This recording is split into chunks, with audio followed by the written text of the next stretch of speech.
I'm going to fit this slot gasket to the boat. I'm going to use this new Rooster double-sided tape, which I'll show you in a minute. But the first thing I'm doing is just marking out my slot gasket.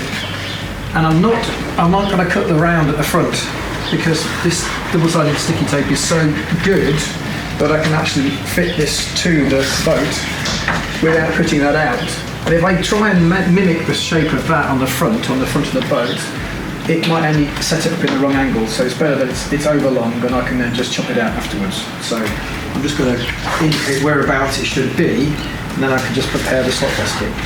I'm just marking it out so I can cut it in half. Don't make a mark. So I can cut this one out now quickly. Sharpest scissors I've got are Rooster serrated scissors. Instead of just ending with a scissor cut at the front, I've been inclined to put a little hole at the front so it spreads the stress a little bit.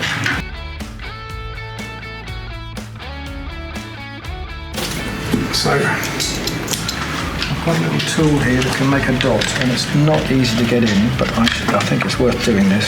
So now that's going to spread the load at the front. Right, so that's all I have to do with the slot gasket for now. I can move that to one side. Now I need to prepare the boat. This tape is very sticky, and so do put it inside the silicone paper when you've finished with it, if you've got any left, because it's a low surface energy tape and it will stick to anything. Inside the packet is a surface wipe. This just gives the tape an even better bond with whatever you're sticking it to. So having prepared the boat, and this one's been prepared earlier, it's smooth, there's no rough patches, there's no sticky bits. But the boat is now grease free. And then we're going to start attaching the tape to the boat. This tape is 19 millimeters wide, and the bond area on the bottom of an RS400, for example, is about 20.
Offer this up to the square surface at the top there.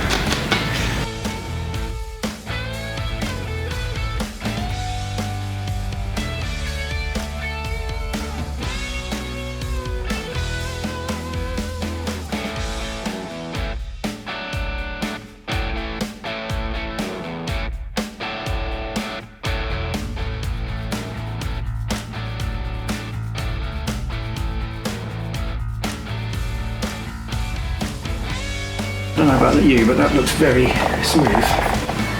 It's not stuck on properly yet because we haven't given it a bit of force, but it's in the right place. So now, I'm warming it up a bit with the rub of the handle as well. There's also getting the glue to go into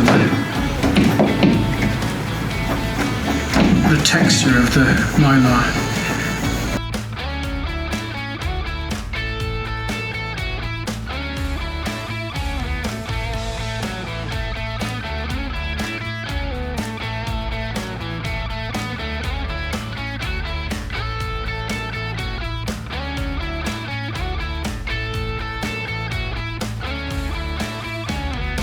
Now we can test it.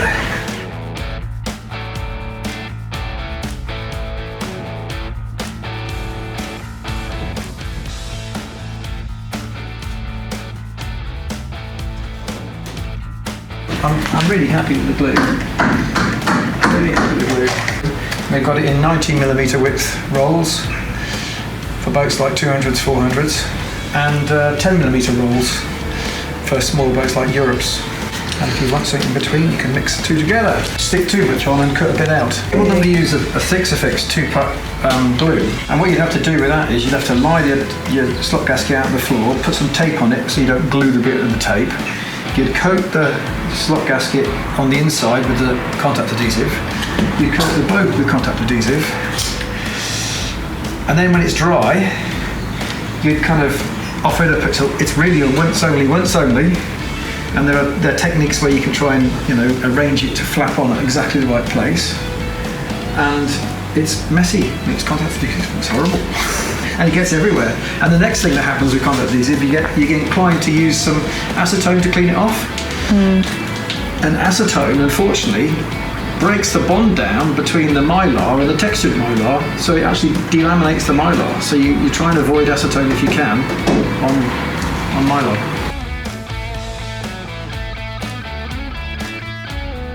Yeah, if you've got any left over, and it's obviously very useful. It's great for sticking signs on walls or fixing the jug that you broke, and your grandmother's jug, or sticking a picture up on the wall, whatever. But do put it back in the silicone paper, because even though there's not a lot of bond between the tape and the plastic in a bag, you'll find it will, and it'll become a sticky mess. So keep it inside the silicone bag. Cool, well done.